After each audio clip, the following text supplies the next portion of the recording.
저는 김순자라고 합니다. 올해 80살이에요. 병원 복도는 늘 똑같은 냄새가 났습니다. 소독약 냄새. 산과 죽음이 섞인 그 냄새요. 6개월째 이 복도를 걸었어요. 중환자실 307호. 제 남편 박영수가 누워있는 방이었죠. 폐암 말기.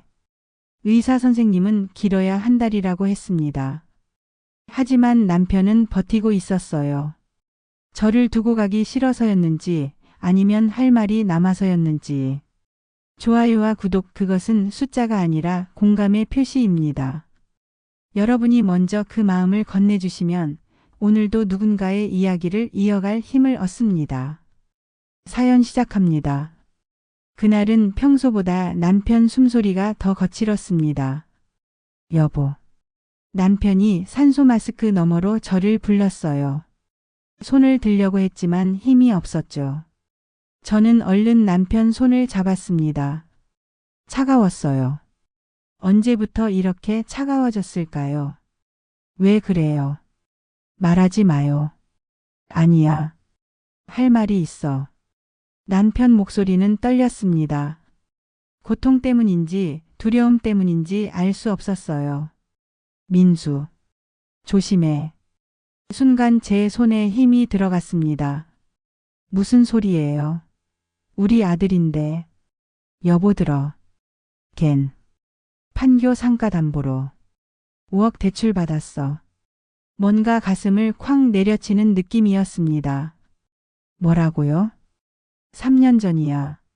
내가 은행에서 확인했어. 지영이가 명품 편집샵 차리겠다고. 머릿속이 하얘졌어요. 판교 상가. 남편이랑 제가 25년 전에 산 건물이었습니다. 월세 받아서 노후 준비하던 거였죠. 그 건물을 담보로 5억이라니.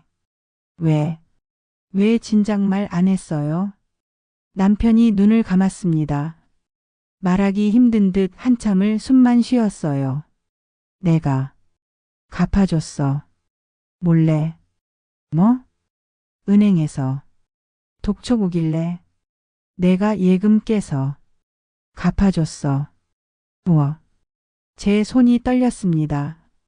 5억을 갚아줬다고요? 우리 노후 자금으로 모아둔 돈을요? 민수가. 알아요?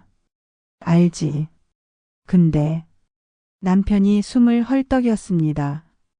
산소 마스크 안에 김이 서렸어요. 고맙다는 말 한 번도 없었어. 그냥 모르는 척했어. 가슴이 무너지는 기분이었습니다. 우리 아들이요. 제가 낳아서 키운 아들이요. 지영이 가게 2년 만에 망했어. 빚만 남았대. 근데 우리한테 한 번도 말 안 했어. 남편 목소리가 점점 작아졌습니다.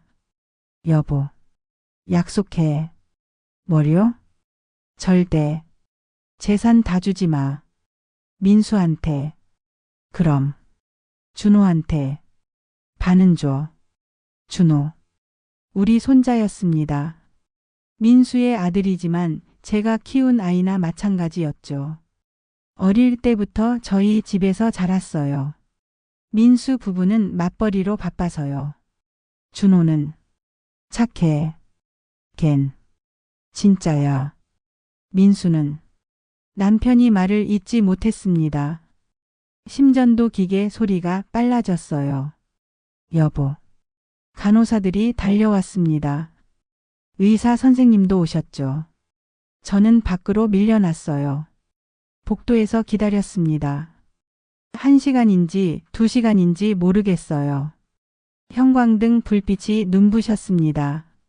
문이 열렸어요. 의사 선생님 표정을 보는 순간 알았습니다. 보호자분. 그 말이 끝이었습니다. 중환자실 문을 열고 들어갔어요. 남편은 산소 마스크를 벗고 있었습니다. 편안한 얼굴이었죠. 고통도 없어 보였어요. 저는 남편 손을 잡았습니다. 이미 차가웠어요. 아까보다 더. 여보. 대답이 없었습니다. 알았어요. 약속할게요. 민수한테 다 주지 않을게요. 남편 손을 꽉 쥐었습니다. 준호, 지킬게요. 눈물이 났어요. 그런데 이상했습니다. 슬픔만은 아니었거든요. 뭔가 무서운 감정이 섞여 있었어요. 배신감이었을까요? 아니면 분노였을까요? 창밖으로 해가 지고 있었습니다. 그날 밤 남편은 차가워졌고 저는 뭔가 단단해지는 기분이었습니다. 아들이 5억을 훔쳐갔다는 사실. 남편이 그걸 갚아줬다는 사실. 아들이 한 번도 고맙다는 말 없었다는 사실. 그 모든 게 제 가슴 한가운데를 짓눌렀어요. 복도에 나와 앉았습니다. 창문 너머로 서울 야경이 보였죠. 불빛들이 반짝였어요. 핸드폰을 켰습니다. 민수한테 전화해야 했어요. 아버지가 돌아가셨다고. 손가락이 떨렸습니다. 전화를 걸었어요. 여보세요, 엄마? 민수 목소리는 평소처럼 밝았습니다. 민수야. 왜요? 아버지 상태 안 좋으세요? 병원 와야겠다. 네? 왜요? 급하세요? 급하냐고요. 아버지가 돌아가셨는데요. 하지만 저는 말을 바꿨습니다. 그냥 와봐. 알겠어요. 지금 갈게요. 전화를 끊었어요. 핸드폰 화면이 꺼지면서 제 얼굴이 비쳤습니다. 낯선 얼굴이었어요. 남편 말이 맞았구나. 민수를 조심해야겠구나. 그렇게 생각하는 저 자신이 믿기지 않았습니다. 복도 끝에서 간호사가 걸어왔어요.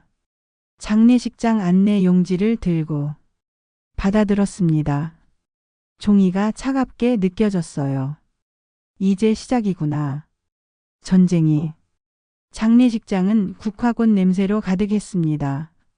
3일장으로 치렀어요. 남편 회사 사람들, 친척들, 오랜 친구들이 다녀갔죠.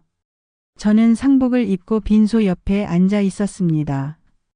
고개 숙여 인사받고 고맙다고 말하고 그렇게 3일을 보냈어요. 민수는 효자였습니다. 적어도 겉으로는요.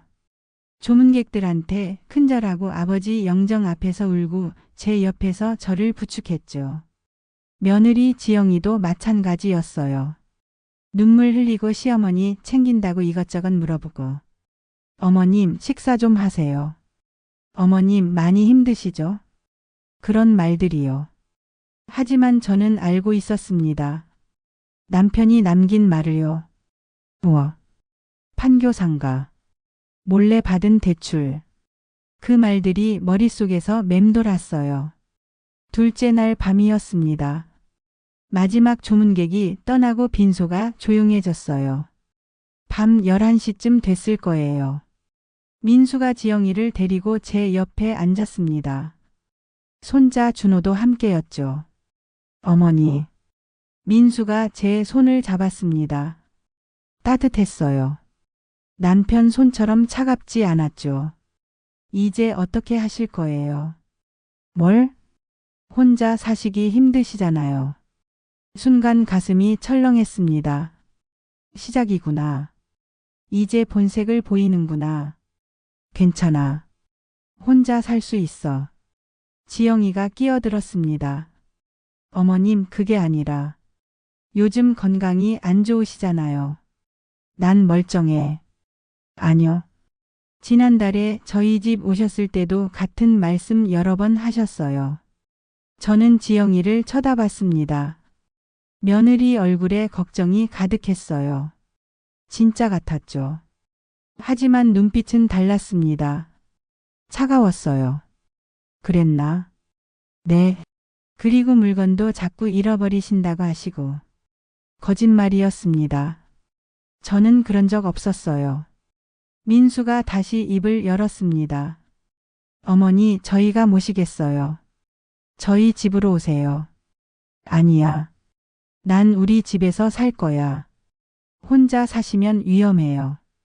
요즘 치매도. 치매. 그 단어가 나왔습니다. 나 치매 아니야. 목소리가 떨렸어요. 화가 났거든요. 어머니 화내시는 것도 증상 중 하나예요. 지영이가 조용히 말했습니다. 마치 환자를 달래듯이요. 저는 숨을 깊게 들이쉬었습니다. 진정해야 했어요. 민수야. 네, 어머니. 나 멀쩡해. 걱정하지 마. 민수가 잠시 망설이더니 말했습니다. 그럼 통장 관리는 제가 할게요. 드디어 나왔습니다. 진짜 목적이요. 왜? 혹시 사기 당하시면 안 되니까요. 요즘 노인 대상 보이스피싱이 많잖아요. 나 그런 거 안 당해. 어머니도 모르게 당할 수 있어요. 그러니까 제가 관리하는 게 안 돼. 짧게 말했습니다. 더 이상 듣고 싶지 않았거든요. 민수 얼굴이 굳었습니다. 지영이도 입술을 꽉 다물었어요. 어머니, 아버지도 그러길 원하실 거예요. 남편 얘기를 꺼냈습니다. 죽은 사람을 이용하는 거였죠. 내 아버지는 그런 말 안 했어. 그래도 민수야. 목소리를 낮췄습니다. 나 아직 80살이야. 정신 멀쩡해. 내 돈은 내가 관리해. 하지만 어머니 나이를 생각하면 나이가 뭐? 80살이면 바보 되는 거야. 민수가 말을 잃었습니다. 옆에 있던 준호가 입을 열었습니다. 아빠 할머니 싫다잖아. 손자 목소리였어요. 조용했지만 단호했죠. 민수가 준호를 쳐다봤습니다. 넌 가만히 있어. 할머니 멀쩡하신데 왜 자꾸 그래? 어른 일에 끼어들지 마. 민수 목소리가 높아졌습니다. 빈소 안에 울려 퍼졌어요. 저는 준호를 봤습니다. 24 손자. 대학생이죠. 어릴 때부터 제가 키운 아이였어요. 민수 부부가 맞벌이로 바빠서 저희 집에 맡겼거든요. 준호 눈에 눈물이 맺혔습니다. 할머니, 괜찮아. 저는 준호한테 손을 내밀었어요. 준호가 제 손을 잡았죠. 따뜻했습니다. 어머니, 민수가 소리쳤습니다. 준호한테만 그러시면 어떡해요. 전 어머니 아들인데. 알아. 그럼 제 말 좀 들어주세요. 민수야. 저는 천천히 말했습니다. 아직 내 아버지 장례 치르는 중이야. 이런 얘기 하지 말자. 하지만 나가봐. 피곤해. 민수가 입을 다물었습니다. 지영이도 아무 말 없었어요. 둘은 일어났습니다. 준호도 따라 일어나려 했지만 저는 손을 놓지 않았어요. 준호는 좀 더 있어. 어머니. 민수가 항의했지만 저는 대답하지 않았습니다. 민수와 지영이가 빈소를 나갔어요. 문이 닫히는 소리가 들렸죠. 저는 남편 영정을 봤습니다. 사진 속 남편은 웃고 있었어요. 10년 전 사진이었죠. 건강할 때요. 여보. 중얼거렸습니다. 당신 말이 맞았어. 준호가 제 손을 꽉 쥐었습니다. 할머니 괜찮아요? 응. 거짓말이었어요. 괜찮지 않았죠. 가슴이 답답했습니다. 숨쉬기가 힘들었어요. 내 아들이요. 제가 낳아서 키운 아들이요. 그 아이가 저한테 이러는 거였어요. 통장을 달라고. 치매라고. 관리하겠다고. 남편 장례식에서요. 눈물이 났습니다. 참았는데 나왔어요. 준호가 당황했습니다. 할머니. 아니야. 괜찮아. 눈물을 닦았습니다. 하지만 계속 났어요. 할머니 아빠가 이상해요. 예전부터 그랬어요. 뭐가? 할머니 돈 얘기 자주 했어요. 엄마랑. 가슴이 철렁했습니다. 뭐라고? 강남 집이 얼마냐, 판교 건물은 얼마냐 그런 얘기요. 5억 대출 이야기는 안 했습니다. 준호는 모르는 거였어요. 그래. 할머니, 저는 할머니 편이에요. 준호가 제 손을 두 손으로 감쌌습니다. 고마워. 그 말밖에 할 수 없었어요. 빈손은 조용했습니다. 냉장고 돌아가는 소리만 들렸어요. 남편 영정 앞에 놓인 촛불이 흔들렸죠. 저는 생각했습니다. 이제 어떻게 해야 하나. 남편 말대로 민수를 조심해야 하나. 하지만 어떡해요. 머릿속이 복잡했습니다. 준호 손이 따뜻했어요. 이 아이만은 진짜구나. 남편 말처럼 준호는 착하구나. 창밖으로 새벽빛이 들어왔습니다. 4시쯤 됐나 봐요. 남편 장례식이 끝나는 날이었습니다. 그리고 제 인생의 새로운 장이 시작되는 날이기도 했어요. 장례를 마치고 3일이 지났습니다. 집은 텅 비어 있었어요. 50년을 함께 산 사람이 사라진 집이었죠. 아침에 일어나면 습관적으로 남편 이름을 불렀습니다. 대답이 없었어요. 당연하죠. 이제 혼자니까. 그날 오전이었습니다. 모르는 번호로 전화가 왔어요. 여보세요? 사모님, 김앤파트너스 법률사무소 김철수 변호사입니다. 변호사요? 무슨 일이시죠? 대표님께서 남기신 게 있습니다. 한번 방문해 주시겠습니까? 남편이 변호사한테 뭘 남겼다고요? 무엇인데요? 전화로는 말씀드리기 어렵습니다. 대표님 유언이십니다. 유언. 그 단어에 가슴이 두근거렸습니다. 지금 갈 수 있어요? 네. 언제든 괜찮습니다. 주소를 받아 적었어요. 강남이었습니다. 집에서 30분 거리죠. 택시를 타고 갔습니다. 법률사무소는 깨끗한 빌딩 8층에 있었어요. 유리문을 열고 들어가니 젊은 여직원이 맞았죠. 김순자 여사님이십니까? 네. 변호사님이 기다리고 계십니다. 안내를 받아 상담실로 들어갔습니다. 40대 초반쯤 되어 보이는 남자가 일어나서 인사했어요. 안녕하세요, 사모님.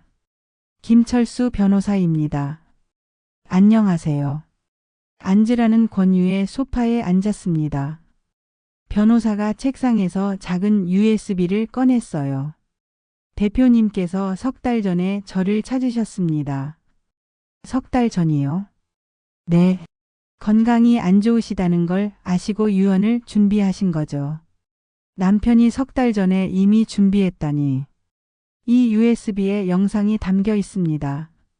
사모님만 보시라고 하셨어요. 변호사가 노트북을 제 앞으로 돌렸습니다. USB를 꽂더니 파일을 열었어요. 화면에 남편이 나타났습니다. 숨이 멎는 것 같았어요. 3개월 전 남편이었습니다. 병원 침대에 앉아 있었죠.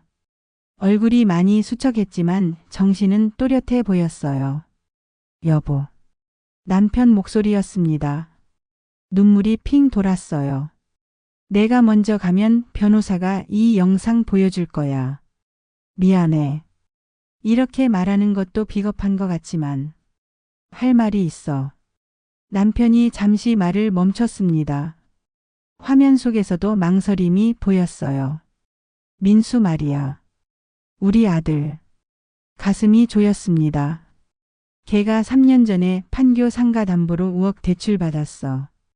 당신 도장 위조해서. 뭐라고? 저도 모르게 말이 나왔습니다. 변호사가 조용히 저를 봤지만 아무 말 없었어요. 은행에서 독촉 전화 왔더라. 처음엔 사기인 줄 알았지. 근데 확인해보니 진짜였어. 민수가 정말로 받은 거야. 남편이 눈을 감았습니다. 화면 속에서도 고통스러워 보였어요. 지영이가 명품 편집샵 차린다고. 강남에 5억 빌려서 차렸대. 근데 망했어. 2년 만에. 손이 떨렸습니다. 나한테 한 번도 말 안 했어. 5억 빌려간 것도 망한 것도. 그냥 모르는 척했어. 남편 목소리가 떨렸습니다. 내가 예금 깨서 갚아줬어. 우와. 우리 노후 자금이었는데. 당신. 화면을 향해 중얼거렸습니다. 미안해, 여보. 내가 약했어. 아들이라고. 내 자식이라고. 그냥 넘어갔어. 근데 제가 고맙다는 말 한 번 없었어. 남편이 카메라를 똑바로 봤습니다. 여보 약속해. 민수한테 재산 다 주지 마. 걔가 노리고 있어. 알아요. 눈물이 흘러내렸습니다. 준호한테 반은 줘. 준호는 착해. 진짜야. 민수는 돈만 보는 사람이 됐어. 남편이 한숨을 쉬었습니다. 변호사 선생님이 방법 알려줄 거야. 법적으로 지키는 방법. 부탁해. 우리 평생 모은 돈. 지켜줘. 영상이 끝났습니다. 화면이 까매졌어요. 저는 멍하니 앉아 있었습니다. 변호사가 조용히 물었습니다. 괜찮으세요? 고개를 끄덕였지만 괜찮지 않았어요. 우와. 도장 위조. 몰래. 고맙다는 말 없음. 그 단어들이 머릿속에서 맴돌았습니다. 사모님. 변호사가 서류를 꺼냈습니다. 대표님 재산이 총 80억 정도 되시죠? 네. 그 정도 돼요. 아드님이 후견인 신청하면 전부 가져갈 수 있습니다. 후견인이요? 치매 진단 받으시면 법적으로 아드님이 재산 관리할 수 있어요. 사모님 의사와 상관없이요. 가슴이 철렁했습니다. 민수가 치매라고 했던 말이 떠올랐어요. 막을 수 있나요? 유언장 쓰세요. 공증 받으면 법적 효력이 있습니다. 유류분은요? 아들한테 줘야 하는 거 아니에요? 네. 최소한 10% 정도는 줘야 합니다. 하지만 변호사가 서류를 펼쳤습니다. 3년 전 대출 5억. 이건 아드님 빚이죠. 상속분에서 빼면 됩니다. 그럼 80억의 10%는 8억입니다. 여기서 5억 빼면 3억만 주면 돼요.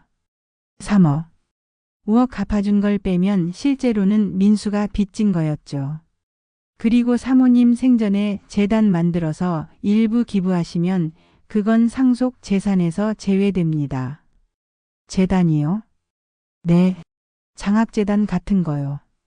대표님이 말씀하셨습니다. 아내 이름으로 장학재단 만들고 싶다고. 눈물이 또 났습니다. 남편이 그런 것까지 생각했다니. 얼마나 걸리나요? 유언장 공증은 2주면 됩니다. 2주. 그동안 아드님이 치매 진단받게 하면 안 됩니다. 진단 받으시면 유언장 무효가 될 수 있어요. 알겠어요. 변호사가 명함을 꺼냈습니다. 연락 주세요. 바로 준비하겠습니다. 명함을 받았어요. 손이 떨렸습니다. 사무실을 나왔습니다. 엘리베이터를 타고 1층으로 내려갔어요. 밖으로 나오니 햇빛이 눈부셨습니다. 걸었습니다. 어디로 가는지도 모르고 그냥 걸었어요. 카페가 보여서 들어갔습니다. 아메리카노를 시켜서 창가에 앉았어요. 커피는 쓴맛이었죠. 핸드폰을 꺼냈습니다. 변호사 명함을 사진 찍었어요. 민수 얼굴이 떠올랐습니다. 어릴 때 민수요. 초등학교 들어갈 때 책가방 메고 웃던 얼굴. 대학 합격하고 제 품에 안기던 모습. 결혼식 날 감사하다고 울던 그 아들. 그 아이가 5억을 훔쳐갔다고요. 제 도장을 위조했다고요. 고맙다는 말 한 번 없었다고요. 커피가 식었습니다. 저는 그대로 앉아 있었어요. 창밖으로 사람들이 지나갔습니다. 다들 바쁘게 걷고 있었죠. 저도 바빠져야 했어요. 2주. 그 안에 유언장을 써야 했습니다. 민수가 모르게요. 핸드폰을 들었습니다. 변호사한테 전화를 걸었어요. 네, 사모님. 유 원장 쓸게요. 언제 만날 수 있어요? 내일 오전 어떠세요? 좋아요. 전화를 끊었습니다. 커피를 한 모금 마셨어요. 여전히 쓴맛이었죠. 하지만 괜찮았습니다. 이제 뭘 해야 할지 알았으니까요. 남편이 준 마지막 선물이었습니다. 싸울 수 있는 무기요. 변호사와 만난 다음 날이었습니다. 유 원장 준비에 2주가 걸린다고 했어요. 그동안 민수가 저를 병원에 데려가면 안 됐죠. 치매 진단 받으면 유 원장이 무효가 될 수 있다고 했으니까요. 2주를 버텨야 했습니다. 어떻게요? 아침에 일어나 거울을 봤어요. 80살 여자가 보였습니다. 주름진 얼굴, 흰머리, 작아진 몸. 하지만 정신은 또렷했죠. 치매 연기를 해야 하나. 혼잣말이 나왔습니다. 우스웠어요. 내가 왜 내 아들한테 연기를 해야 하나. 하지만 방법이 없었어요. 민수가 병원에 데려가려 하면 거부해야 했습니다. 자연스럽게요. 핸드폰이 울렸습니다. 민수였어요. 여보세요. 어머니 오늘 시간 되세요? 왜? 건강검진 예약했어요. 같이 가요. 시작이구나. 나 괜찮아. 안 가도 돼. 어머니, 아버지 돌아가신 후로 검진 한 번도 안 받으셨잖아요. 필요 없어. 그래도. 민수야. 목소리를 조금 떨리게 만들었습니다. 나. 병원 무서워. 거짓말이었죠. 하지만 민수는 믿는 것 같았어요. 어머니, 저같이 가잖아요. 그래도 싫어. 다음에 갈게. 언제요? 나중에. 어머니 너무 미루시면. 나중에. 목소리를 높였습니다. 민수가 잠시 말을 멈췄어요. 알겠어요. 그럼 다음 주에 다시 얘기할게요. 다음 주. 그때까지 또 버텨야 했죠. 전화를 끊었습니다. 손이 떨렸어요. 연기가 아니라 진짜로요. 이틀 후였습니다. 민수가 지영이를 데리고 집에 왔어요. 저녁 먹으러 온다고 했죠. 저는 준비했습니다. 된장찌개, 불고기, 시금치 나물, 김치. 밥을 3공기 담았어요. 민수 부부가 도착했습니다. 어머니 안녕하세요. 지영이가 밝게 인사했어요. 상복 벗으니까 분위기가 완전히 달랐죠. 응, 왔어. 앉아. 식탁에 앉았습니다. 밥을 먹기 시작했어요. 어머니 혼자 계시니까 많이 외로우시죠? 지영이가 물었습니다. 괜찮아. 그래도. 아버님 생각 많이 나시죠? 응. 대답을 짧게 했어요. 밥을 먹다가 숟가락을 놓았습니다. 너희 밥 먹었니? 민수가 고개를 들었어요. 네? 지금 먹고 있잖아요. 아, 그래? 다시 밥을 먹었습니다. 5분쯤 지났을까요? 민수야. 네, 어머니. 너희 밥은 먹었어? 민수 손이 멈췄습니다. 지영이가 저를 쳐다봤어요. 어머니. 방금 물어보셨잖아요. 그랬어? 얼굴에 당혹스러움을 담았습니다. 진짜로 기억 못하는 것처럼요. 미안해. 내가 깜빡했나 봐. 민수와 지영이가 눈빛을 교환했습니다. 시작됐어요.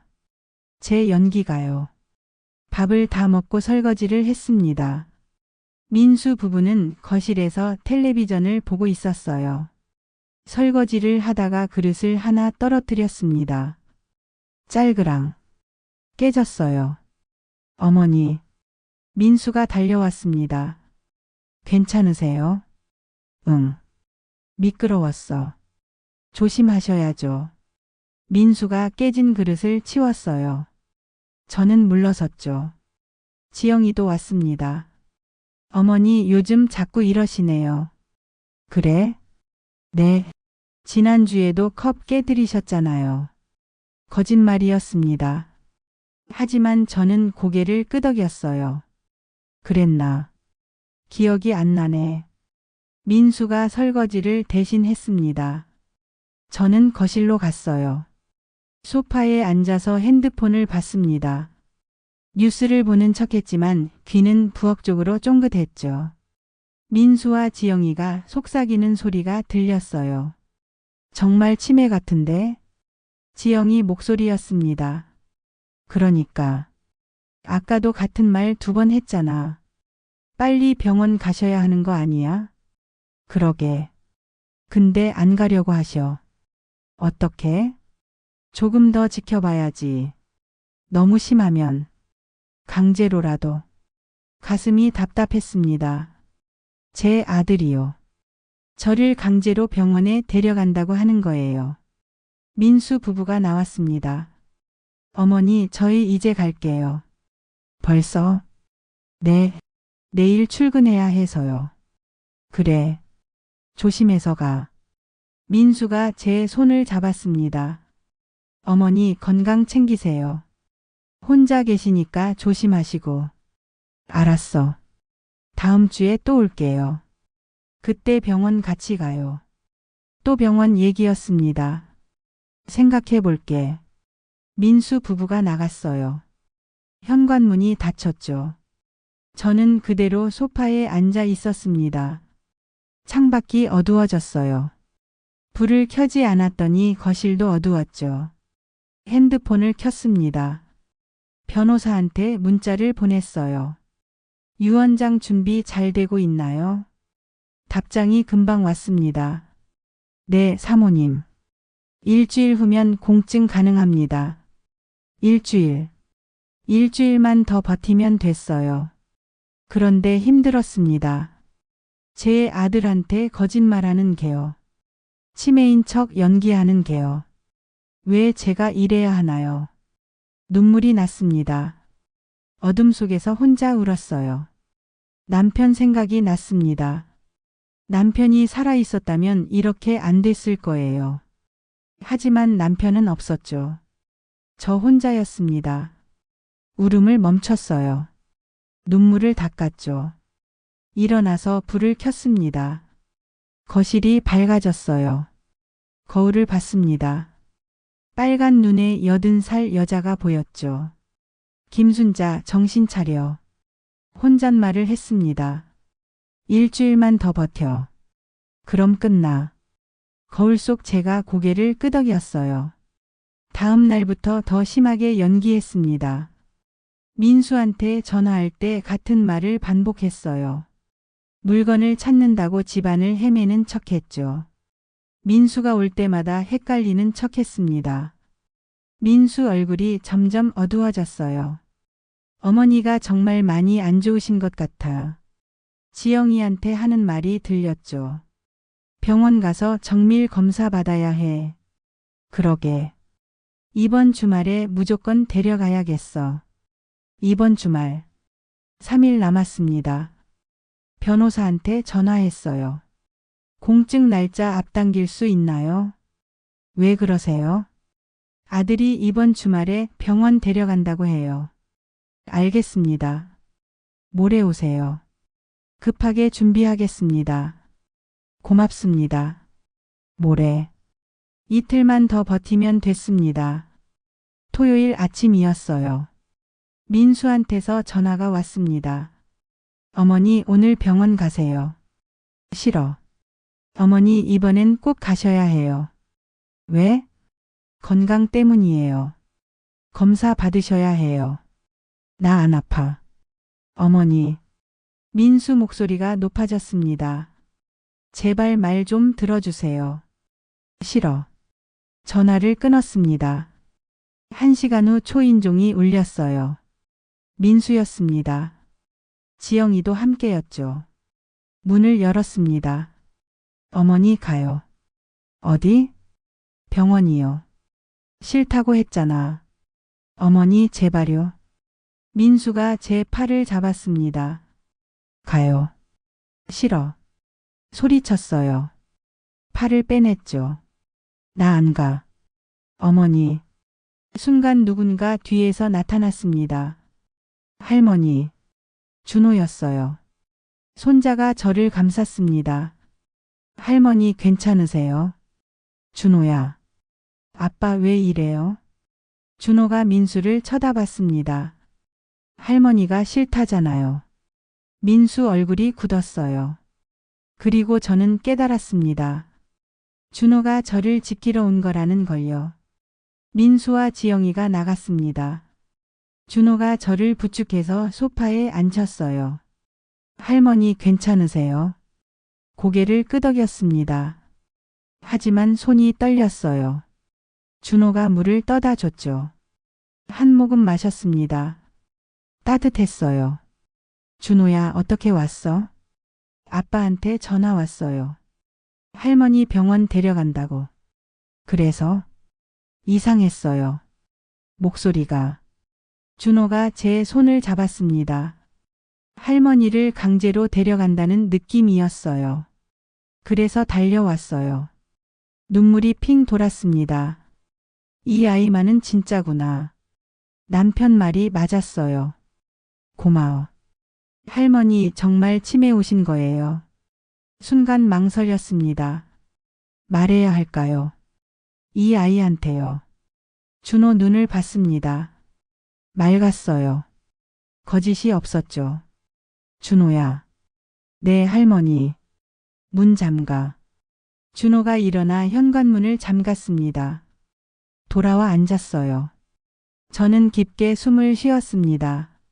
나 치매 아니야. 준호 눈이 커졌습니다. 네? 연기야. 내 아빠 속이는 거야. 왜요? 어디서부터 말해야 할까요? 내 아빠가 3년 전에 우리 판교 상가 담보로 5억 대출 받았어. 준호 얼굴이 굳었습니다. 할머니 도장 위조해서. 거짓말이죠? 진짜야. 목소리가 떨렸습니다. 내 할아버지가 갚아주셨어. 우와. 우리 노후 자금으로. 준호가 고개를 숙였습니다. 근데 내 아빠가 고맙다는 말 한 번 없었어. 그냥 모르는 척했어. 할아버지가 알고 계셨어요? 응. 돌아가시기 전에 나한테 말씀하셨어. 준호 눈에 눈물이 맺혔습니다. 그리고 영상을 남기셨어. 영상이요? 노트북을 가지러 갔습니다. 변호사한테 받은 USB를 꽂았어요. 준호 옆에 앉아서 재생 버튼을 눌렀습니다. 화면에 남편이 나타났어요. 준호야. 할아버지 목소리에 준호가 숨을 멈췄습니다. 이 영상 보는 거면 할머니가 내게 보여준 거야. 고마워. 할머니 편이 돼줘서. 준호가 화면을 뚫어지게 봤습니다. 너는 착한 아이야. 어릴 때부터 할머니를 잘 챙겼지. 우리가 키운 보람이 있었어. 눈물이 흘러내렸습니다. 제 것인지 준호 것인지 모르겠었어요. 내 아빠 말이야. 할아버지가 실망했어. 돈만 보는 사람이 됐거든. 화면 속 남편이 한숨을 쉬었습니다. 5억을 몰래 가져갔어. 우리 건물 담보로. 내 엄마가 명품 가게 차린다고. 준호가 손으로 입을 막았습니다. 망했어. 2년 만에. 근데 우리한테 한 번도 말 안 했어. 할아버지 목소리가 떨렸어요. 준호야, 할머니 지켜줘.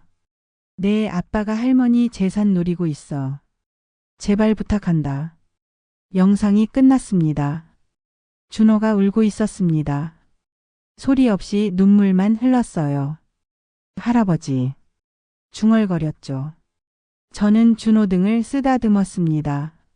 미안해. 내 아빠 얘기라서. 아니에요. 준호가 눈물을 닦았습니다. 제가 죄송해요. 몰랐어요. 내가 뭘 잘못했어. 아빠를 제대로 못 봤어요. 준호가 주먹을 쥐었습니다. 어릴 때부터 느꼈어요. 아빠가 할머니 돈 얘기 자주 하는 거. 엄마도 그랬고. 알고 있었구나. 근데 이 정도일 줄은. 5억이나. 준호가 고개를 저었습니다. 할머니, 그래서 치매 연기하신 거예요. 응. 상황을 설명했습니다. 변호사 만난 것, 유언장 쓰는 것, 2주를 버텨야 하는 것. 준호가 다 듣고 나서 물었어요. 언제 공증 받으세요? 모레. 이틀 남았네요. 그래. 아빠가 그때까지 가만 안 있을 거예요. 알고 있었습니다. 준호야. 네, 할머니. 나 도와줄 수 있어? 준호가 고개를 끄덕였습니다. 뭐든지요. 내 아빠가 나 병원 데려가려고 하면 막아줘. 어떡해요? 내가 내 보호자라고 해. 너 성인이잖아. 준호가 잠시 생각했습니다. 법적으로 가능해요. 변호사님이 그러시더라. 알겠어요. 준호가 제 손을 꽉 잡았습니다. 할머니, 제가 지킬게요. 아빠한테 안 넘겨줄게요. 고마워. 할머니가 저 키워주셨잖아요. 당연한 거예요. 눈물이 또 났습니다. 이 아이를 위해서라도 이겨야 했어요. 다음 날이었습니다. 민수한테서 전화가 왔어요. 어머니, 내일 병원 가세요. 싫어. 어머니, 나 안 아프다니까. 어머니, 제발요. 검사만 받으세요. 준호가 내 보호자야. 네? 준호한테 물어봐. 내가 병원 갈지 말지. 민수가 잠시 말을 잃었습니다. 어머니, 무슨 소리세요? 준호가 나 챙긴대. 너는 신경 꺼. 어머니, 전 아들인데요. 아들이면 뭐해. 날 강제로 끌고 가려고 하는데. 그게 아니라. 준호 전화번호 줄게. 연락해. 전화를 끊었습니다. 5분 후 준호한테서 문자가 왔어요. 할머니, 아빠한테 전화 왔어요. 제가 잘 막을게요. 고맙다는 답장을 보냈습니다. 저녁이 되었습니다. 준호가 집에 왔어요. 손에 치킨을 들고 있었죠. 할머니, 같이 먹어요. 고마워. 치킨을 펼쳐놓고 함께 먹었습니다. 아빠한테 전화 받았어요. 뭐래? 화내셨어요. 제가 왜 끼어드냐고. 그래서 전 할머니 편이라고 했어요. 아빠가 할머니를 너무 몰아붙인다고. 준호가 콜라를 마셨습니다. 아빠가 끊어버렸어요. 미안해. 괜찮아요. 전 할머니가 더 중요해요. 준호가 웃었습니다. 남편 젊었을 때랑 닮은 웃음이었어요. 할머니, 내일 공증 받으러 가시죠? 응. 제가 같이 갈게요. 너 학교는? 괜찮아요. 할머니가 더 중요해요. 고마웠습니다. 준호가 있어서요. 밤이 깊었습니다. 준호는 예전에 쓰던 방에서 잤어요. 저는 침대에 누워 천장을 봤습니다. 내일이면 끝나요. 유언장 공증 받으면 민수가 어떻게 할 수 없죠. 준호가 제 편이에요. 혼자가 아니에요. 눈을 감았습니다. 오랜만에 편하게 잠들 수 있을 것 같았어요. 공증 하루 전이었습니다. 아침 7시에 핸드폰이 울렸어요. 민수였죠. 어머니, 오늘 병원 가세요. 안 간다고 했잖아. 어머니, 예약했어요. 9시. 취소해. 안 돼요. 꼭 가셔야 해요. 싫어. 전화를 끊었습니다. 손이 떨렸어요. 오늘만 버티면 됐습니다. 내일 아침 10시에 변호사 사무실에서 공증 받기로 했거든요. 하루만요. 8시에 준호가 왔습니다. 할머니, 제가 왔어요. 고마워. 준호가 가방을 내려놓았어요. 오늘 하루 종일 여기 있을게요. 학교는? 괜찮아요. 교수님한테 할머니 일이라고 말씀드렸어요. 눈물이 날 뻔했습니다. 9시가 되었습니다. 초인종이 울렸어요. 민수였습니다. 지영이도 함께였죠. 준호가 문을 열었습니다. 아빠. 준호야, 왜 너 여기 있어? 할머니 모시러 왔어요. 민수가 안으로 들어왔습니다. 지영이가 따라 들어왔어요. 저는 소파에 앉아 있었습니다. 어머니 가요. 민수가 제 앞에 섰습니다. 어디? 병원이요. 예약했다고 했잖아요. 난 안 가. 어머니. 민수 목소리가 높아졌습니다. 왜 이러세요? 검사 한번 받으시면 되잖아요. 나 안 아프다고. 치매 검사예요. 요즘 어머니 상태 이상하시잖아요. 치매. 그 단어가 또 나왔습니다. 나 치매 아니야. 어머니는 모르세요. 본인은 항상 모른다고요. 민수가 제 팔을 잡았습니다. 가요. 같이 가요. 놔. 팔을 빼냈습니다. 싫다고 했잖아. 어머니 이러지 마세요. 민수가 다시 팔을 잡았어요. 이번엔 더 세게요. 가야 한다고요. 아빠. 준호가 민수 팔을 잡았습니다. 할머니 놔드려요. 준호야, 비켜. 안 돼요. 이게 무슨 짓이야.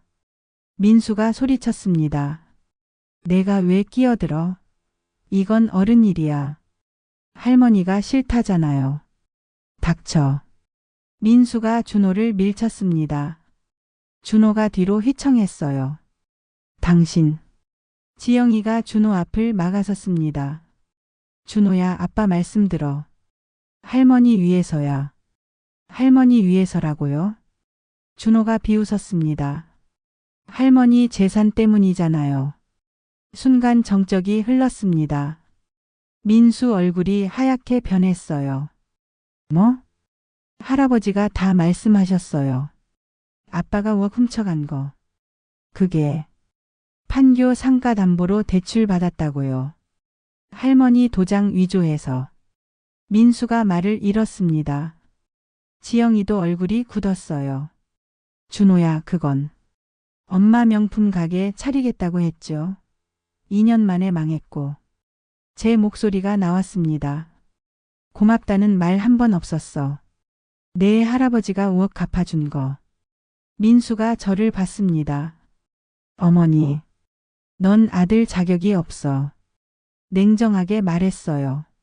내 도장 위조하고 내 건물 담보로 돈 빌려가고 그러고도 고맙다는 말 한 번 없었어. 어머니, 그건 오해예요. 오해? 은행 기록 다 있어. 민수가 바닥을 봤습니다. 어머니, 죄송합니다. 이제 와서 미안하다고? 정말 죄송해요. 그때 사정이 뭐? 명품 가게 차리는 게 사정이야. 지영이가 울먹였습니다. 시어머님, 그때 저희도 힘들었어요. 힘들면 물어봐야지. 왜 훔쳐가? 훔친 게 아니에요. 지영이가 소리쳤습니다. 대출 받은 거예요. 내 동의 없이? 말문이 막혔어요. 민수가 무릎을 꿇었습니다. 어머니, 제발 용서해 주세요. 일어나. 병원만 가세요. 제발요. 왜? 치매 진단 받아서 내가 내 재산 관리하게. 민수가 고개를 들었습니다. 눈이 마주쳤어요. 제 아들이었습니다. 제가 낳아서 키운 아이요. 하지만 낯설었어요. 넌 내 재산 한 푼도 못 가져가. 어머니, 나 내일 유언장 공증 받아. 민수 얼굴이 하얗게 변했습니다. 유언장이요? 응. 강남 집은 준호한테 줘. 판교 건물은 미경이한테. 그럼 너? 법적으로 받아야 하는 최소한만 줘. 그것도 내가 훔쳐간 5억 빼고. 민수가 말을 잃었습니다. 지영이가 울음을 터뜨렸어요. 시어머님, 이럴 순 없어요. 왜 없어? 내 재산인데. 저희도 아들인데요. 아들이면 뭐해? 도둑질한 아들한테 뭘 줘? 도둑질이 아니에요. 그럼 뭐야? 훔쳐간 거 아니야? 지영이가 대답하지 못했습니다. 민수가 다시 무릎 꿇었어요. 어머니 제발요. 다시 생각해 주세요. 싫어. 어머니, 나가. 어머니 제발, 나가라고. 소리쳤습니다. 민수가 얼어붙었어요. 저는 천천히 일어났습니다. 나 80살이야. 남편 50년 넘게 같이 살았어. 그 사람이 평생 모은 돈이야. 민수를 똑바로 봤습니다. 그 돈을 내가 훔쳐갔어. 우리 노후 자금을. 그러고도 고맙다는 말 한 번 없었어. 죄송합니다. 이제 와서 미안하다고? 늦었어. 민수가 고개를 떨궜습니다. 준호야. 내 할머니. 문 열어줘. 준호가 현관문을 열었습니다. 나가. 민수가 일어섰습니다. 비틀거렸어요. 지영이가 민수를 부축했습니다. 둘이 문 밖으로 나갔어요. 문이 닫혔습니다. 저는 소파에 주저앉았습니다. 온몸에 힘이 빠졌어요. 준호가 달려왔습니다. 할머니 괜찮으세요? 응. 괜찮아. 거짓말이었어요. 괜찮지 않았죠. 제 아들을 내쫓았어요. 제 손으로요. 눈물이 났습니다. 할머니. 준호가 저를 안았습니다. 잘하셨어요. 할머니 잘못 없어요. 그 말이 위로가 됐어요. 한참을 울었습니다. 창밖으로 해가 지고 있었어요. 내일이면 끝나요. 내일 아침 유언장 공증 받으면요. 준호가 물을 가져다 줬습니다. 마셨어요. 차가웠지만 목이 탔죠. 할머니 오늘 제가 여기서 잘게요. 고마워. 내일 아침에 같이 변호사 사무실 가요. 그래. 준호가 제 손을 잡았습니다. 따뜻했어요. 밤이 깊었습니다. 준호는 잠들었지만 저는 잠이 안 왔어요. 천장을 보며 생각했습니다. 잘한 걸까요? 너무 심한 걸까요? 하지만 돌아갈 수는 없었어요. 내일이면요. 모든 게 끝나요. 49제였습니다. 남편 세상을 떠난 지 49일째 되는 날이었어요. 집에 온 가족이 모였습니다. 민수, 지영이, 준호가 왔고요. 미국에 있던 딸 미경이도 급히 들어왔어요. 엄마. 미경이가 저를 안았습니다. 20년 만에 보는 딸이었죠. 왔구나. 아빠. 보고 싶었어요. 미경이 남편 영정 앞에서 울었어요. 진심이었습니다. 촛불을 켜고 향을 피웠어요. 여보. 남편 사진을 봤습니다. 오늘 끝내요. 약속 지킬게요. 민수가 제 옆에 섰습니다. 어머니. 지난주 이후로 처음 마주하는 거였어요. 앉아. 짧게 말했습니다. 민수가 자리에 앉았어요. 지영이도 앉았죠. 준호는 제 옆에 앉았습니다. 미경이가 물었어요. 엄마 무슨 일 있어요? 오빠 얼굴이 왜 저래요? 곧 알게 될 거야. 초인종이 울렸습니다. 준호가 문을 열었어요. 안녕하세요. 김철수 변호사입니다. 변호사가 들어왔습니다. 서류 가방을 들고 있었어요. 민수 얼굴이 하얗게 변했습니다. 변호사님이요? 네. 대표님 유언 집행을 위해 왔습니다. 변호사가 식탁에 앉았습니다. 민수가 저를 봤어요. 어머니. 설마. 대답하지 않았습니다. 변호사가 서류를 꺼냈습니다. 고인께서 생전에 유언장을 작성하셨습니다. 49제에 공개하라고 하셨어요. 잠깐만요. 민수가 벌떡 일어났습니다. 이건 말이 안 돼요. 아버지가 언제 유언장을? 3개월 전입니다. 변호사가 차분하게 말했어요. 돌아가시기 3개월 전 저에게 의뢰하셨습니다. 민수가 주저앉았습니다. 그럴 리 없어. 유언 영상도 있습니다. 나중에 보여드리겠습니다. 미경이가 물었어요. 변호사님, 무슨 일이에요? 지금부터 말씀드리겠습니다. 변호사가 서류를 펼쳤습니다. 고인 박영수님의 총 재산은 80억입니다. 80억. 그 숫자에 민수가 숨을 들이켰어요. 지영이 눈이 커졌죠. 강남 대치동 아파트 40억. 변호사가 천천히 읽었습니다. 판교 상가 건물 30억. 민수가 계산하고 있는 게 보였어요. 머릿속으로요. 예금 및 주식 10억. 합계 80억입니다. 지영이가 민수 손을 꽉 잡았어요. 변호사가 다음 장을 넘겼습니다. 유언 내용입니다. 정적이 흘렀습니다. 먼저 배우자 김순자 여사의 노후 생활을 위해 변호사가 천천히 읽었습니다. 예금 10억 중 5억은 김순자 여사의 평생 생활비로 확보합니다. 민수가 몸을 떨었어요. 그리고 강남 아파트는 김순자 여사께서 평생 거주하시며 민수가 신음을 냈습니다. 김순자 여사 사후 손자 박준호에게 증여합니다. 민수가 소리쳤습니다. 준호가 놀라서 저를 봤어요. 저는 고개를 끄덕였죠. 판교 상가 건물 30억은 민수가 떨고 있었습니다. 딸 박미경에게 즉시 증여합니다. 말도 안 돼. 지영이가 일어섰습니다. 미경이가 당황했어요. 엄마, 나는 괜찮은데. 받아. 짧게 말했습니다. 변호사가 계속했어요. 예금 중 3억은 박영수 김순자 장학재단에 기부합니다. 3억을 기부요. 민수가 비명을 질렀어요. 그럼 저는요? 저는 뭘 받는데요? 변호사가 민수를 받습니다. 남은 재산에서 아들 박민수에게는 법정 유류분을 배정합니다. 민수가 계산하기 시작했어요.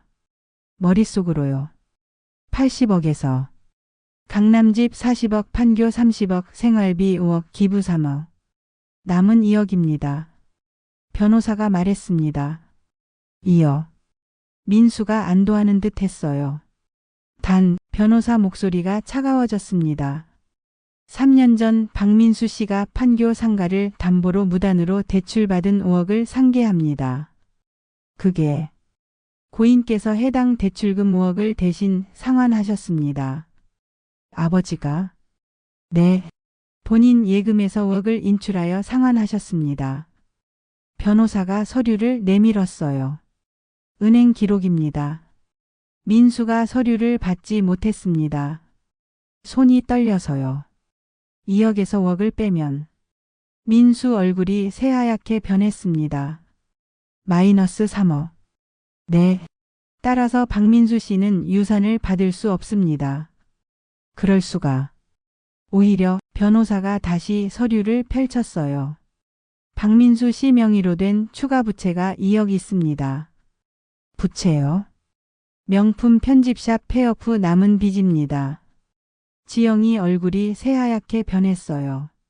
그건 제 이름으로. 명의는 박민수 씨로 되어 있습니다. 대출 서류 확인했습니다. 변호사가 또 서류를 보여줬어요. 민수가 바닥에 주저앉았습니다. 그럼 저는 유산은 0원입니다. 다만 고인께서 이미 상환하신 5억이 있으므로 추가 청구는 하지 않겠습니다. 80억 중에 0원. 민수가 멍한 표정으로 중얼거렸어요. 미경이 입을 열었습니다. 오빠가 뭘 했길래 이래요? 변호사가 대답했습니다. 3년 전 어머님 도장을 위조해서 5억 대출을 받았습니다. 미경이가 민수를 쳐다봤어요. 오빠가? 미경아, 그게 아니라 도장 위조? 그게 범죄잖아. 사정이 있었어. 무슨 사정으로 부모님 도장을 위조해? 미경이 화가 났습니다. 그래서 아버지가 이렇게 하신 거구나. 미경이 저를 봤어요. 엄마 잘하셨어요. 민수가 고개를 들었습니다. 미경아. 오빠는 원래 그랬어. 어릴 때부터 부모님 돈 축냈잖아. 그게 난 알아. 오빠는 유학까지 갔잖아. 나는 대학도 장학금 받으라고 했으면서. 민수가 말을 잃었습니다. 변호사가 다른 USB를 꺼냈어요. 고인께서 영상 메시지를 남기셨습니다. 49제 날 보여주라고 하셨어요. 노트북을 열었습니다. 화면에 남편이 나타났어요. 민수야. 민수가 화면을 봤습니다. 눈물이 흘렀어요. 아버지. 이 영상 보는 거면 내가 간 거겠지. 49제구나. 남편이 카메라를 똑바로 봤습니다. 너한테 실망했어. 민수가 울음을 터뜨렸어요. 5억을 몰래 가져갔지. 우리 도장 위조해서. 아버지가 평생 모은 돈으로. 죄송합니다. 고맙다는 말 한 번 없었어. 내가 갚아준 거 알면서도. 남편 목소리가 떨렸습니다. 넌 내 아들이야. 그래도 사랑해. 하지만 재산은 못 줘.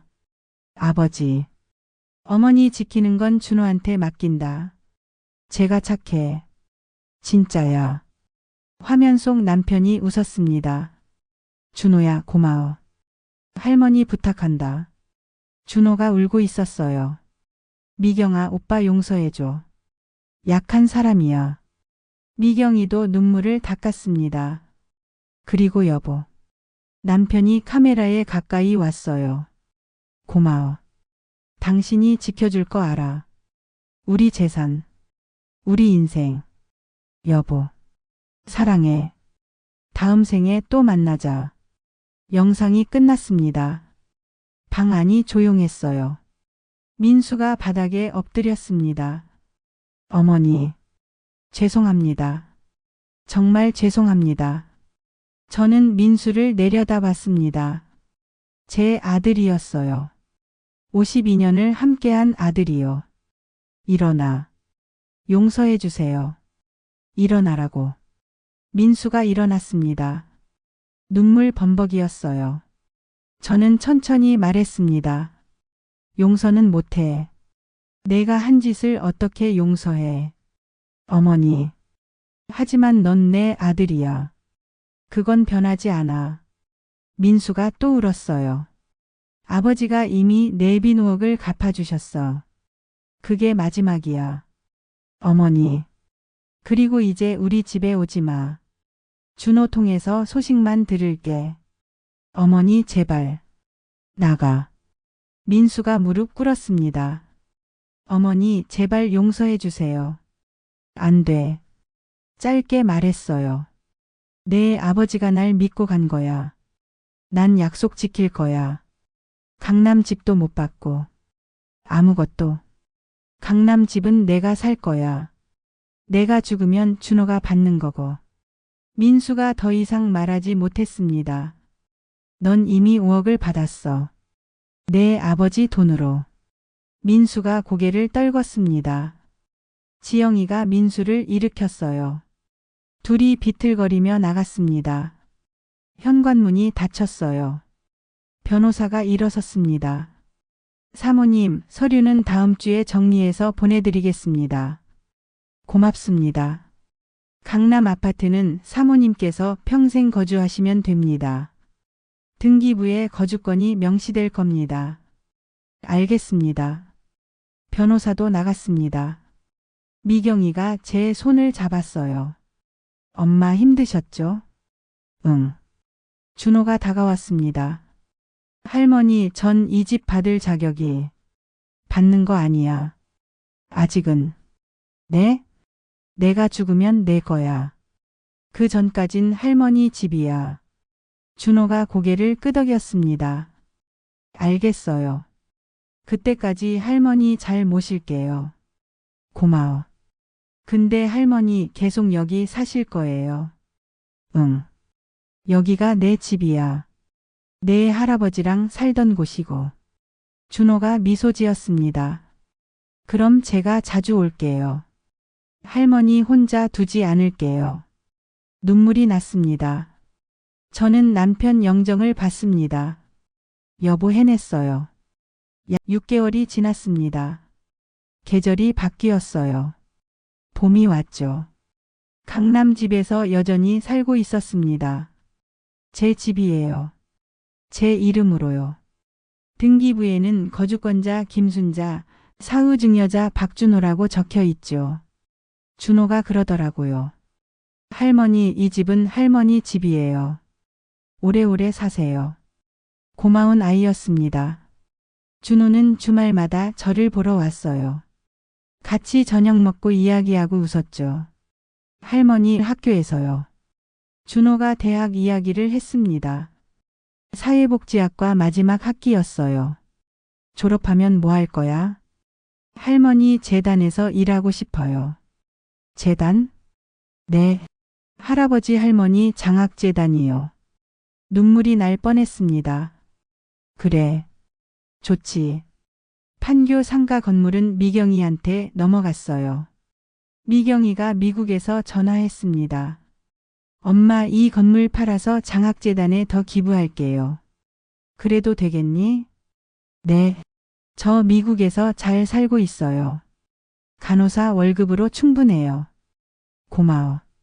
엄마도 생활비 5억 있잖아요. 편하게 쓰세요. 그래, 걱정 마. 미경이도 착한 아이였습니다. 그로부터 몇 달 후, 박영수 김순자 장학재단 첫 장학금 수여식이 열렸어요. 서울 시내 작은 호텔 연회장이었죠. 남편이 남긴 3억과 미경이가 보탠 돈으로 만든 재단이었습니다. 20명의 대학생이 왔습니다. 다들 형편이 어려운 학생들이었어요. 한 명씩 장학금 증서를 받았습니다. 400만 원씩이었죠. 제가 증서를 나눠줬어요. 공부 열심히 하세요. 감사합니다, 할머니. 한 여학생이 울었습니다. 저 등록금 때문에 휴학하려고 했어요. 정말 감사합니다. 가슴이 뭉클했어요. 아니에요. 우리 남편이 원하던 일이에요. 수여식이 끝나고 학생들이 인사했습니다. 할머니 건강하세요. 할아버지 고맙습니다. 남편 영정 사진 앞에서 절하는 학생들을 봤어요. 눈물이 났습니다. 여보 봤어요? 우리 돈이 좋은 일 하고 있어요. 준호가 제 어깨를 감쌌습니다. 할머니, 할아버지 정말 기뻐하실 거예요. 민수 소식은 준호를 통해 들었어요. 아빠가 경기도로 이사 갔어요. 그래? 작은 아파트요. 전세로요. 엄마는? 같이 있긴 한데 사이가 안 좋은 것 같아요. 그렇구나. 더 이상 묻지 않았습니다. 한 달에 한 번 준호가 민수 근황을 알려줬어요. 저는 듣기만 했죠. 아빠가 할머니 보고 싶대요. 용서 빌고 싶다고. 아직은 안 돼. 준호가 고개를 끄덕였습니다. 알겠어요. 토요일 오후였습니다. 준호와 함께 남편 산소를 찾아갔어요. 경기도 외곽이었죠. 조용한 곳이었습니다. 묘비 앞에 꽃을 놓았어요. 여보. 무릎을 꿇고 앉았습니다. 6개월 지났어요. 잘 지내고 있어요? 바람이 불었어요. 따뜻한 봄바람이었죠. 약속 지켰어요. 민수한테 재산 안 줬어요. 묘비에 손을 얹었습니다. 준호가 강남집 받았어요. 착한 아이예요. 당신 말이 맞았어요. 준호가 옆에서 절했습니다. 할아버지 잘 모시고 있어요. 걱정 마세요. 미경이가 판교 건물 팔아서 장학재단에 기부했어요. 좋은 일 많이 하고 있어요. 남편이 대답하는 것 같았습니다. 민수는 미안해요. 아직 못 용서했어요. 목소리가 떨렸어요. 그래도 제 아들이잖아요. 언젠가는요. 눈물이 났습니다.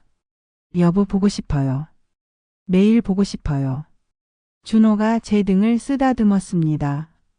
한참을 그렇게 있었어요. 돌아오는 길이었습니다. 차 안에서 준호가 물었어요. 할머니 행복하세요? 응? 요즘요. 행복하세요? 생각해 봤습니다. 행복한가요? 남편은 없었어요. 아들과는 연락을 끊었죠. 80살 늙은 여자가 혼자 사는 거였어요. 하지만요. 응. 행복해. 진심이었습니다. 자유로우니까. 준호가 웃었습니다. 자유요? 응. 눈치 안 봐도 돼. 누구한테도. 창밖을 봤어요. 내 집에서 내가 주인이야. 내 돈으로 내가 하고 싶은 거 해. 아무도 간섭 안 해. 좋으시겠어요? 응. 좋아. 집에 도착했습니다. 현관문을 열고 들어갔어요. 할머니 저녁 뭐 드실래요? 제가 해드릴게요. 김치찌개. 알겠어요. 준호가 부엌으로 갔습니다. 저는 거실에 앉아서 남편 사진을 봤어요. 여보, 우리 잘하고 있죠? 사진 속 남편이 웃고 있었습니다. 저녁을 먹었어요. 준호가 만든 김치찌개였죠. 맛있다. 진짜요? 응. 내 할아버지 맛이랑 비슷해. 준호가 환하게 웃었습니다. 밥을 다 먹고 설거지를 했어요. 준호가 하겠다고 했지만 제가 했죠. 할머니, 제가 할게요. 아니야. 내가 할 수 있어. 그래도. 준호야. 설거지하던 손을 멈추고 준호를 봤습니다. 나 아직 건강해. 80살이지만 멀쩡해. 알아요. 그러니까 걱정 마. 할머니 오래 살 거야. 준호가 웃으며 안아줬어요. 네. 오래오래 사세요. 밤이 되었습니다. 준호가 돌아가고 저는 침대에 누웠어요. 천장을 보며 생각했습니다. 6개월 전만 해도 전쟁 같았어요. 치매 연기하고 아들 속이고 유언장 쓰고 싸우고. 하지만 이제는 평온했죠. 제 선택이 맞았나요? 너무 냉정했나요? 아들을 버린 나쁜 엄마인가요? 모르겠어요. 하지만 후회는 안 했습니다. 제 인생이었으니까요. 제 돈이었으니까요. 아들이라고 해서 무조건 줄 필요는 없었어요. 눈을 감았습니다. 남편 얼굴이 떠올랐어요. 여보, 고마워요. 지켜줘서. 그리고 잠들었습니다. 편안하게요. 3개월 더 지났습니다. 준호가 대학을 졸업했어요. 장학재단에서 일하기로 했죠. 할머니, 저 이제 직장인이에요. 축하해. 할머니 덕분이에요. 미경이가 한국에 왔습니다. 짧은 휴가였어요. 엄마 보고 싶었어요. 나도. 셋이서 저녁을 먹었습니다. 강남 집에서요. 엄마 정말 행복해 보이네요. 응. 오빠는요? 모르겠어. 미경이가 한숨을 쉬었어요. 그래도 언젠가는 용서해 주세요. 생각해 볼게. 거짓말은 아니었어요. 정말 생각하고 있었거든요. 언젠가는요. 저녁을 다 먹고 준호와 미경이가 돌아갔습니다. 저는 혼자 남았어요.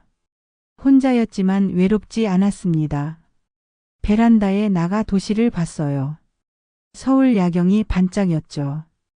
80살. 남편 없는 삶. 하지만 제 선택으로 사는 삶이었어요. 누구한테도 지배당하지 않는 삶이요. 자유로운 삶이었습니다. 바람이 불었어요. 따뜻한 바람이었죠. 여보, 나 잘하고 있죠? 별이 빛났습니다. 마치 대답하는 것 같았어요. 저는 미소 지었습니다. 그리고 생각했어요. 내일은 또 무엇을 할까? 무엇을 먹을까? 누구를 만날까? 모두 제가 정하는 거였습니다. 제 인생이니까요. 여기까지 들어주셔서 정말 감사합니다. 김순자 할머니의 이야기 어떠셨나요? 때로는 가족이라는 이름으로 우리는 많은 것을 참고 살아갑니다. 하지만 가족이라고 해서 모든 것을 희생할 필요는 없습니다. 여러분도 여러분의 인생을 살아갈 자격이 있습니다. 이 이야기가 여러분께 작은 위로가 되었으면 좋겠습니다. 이야기에 대한 감상을 댓글로 나눠주세요. 여러분의 이야기가 다른 분들께 큰 힘이 됩니다. 그리고 영상을 계속 만들 수 있도록 구독과 좋아요 버튼을 눌러주시면 정말 큰 힘이 됩니다. 여러분 한 분 한 분의 응원이 더 많은 분들께 위로가 되는 이야기를 만드는 원동력이 됩니다. 늘 건강하시고 행복하세요. 다음 이야기로 또 찾아뵙겠습니다. 감사합니다.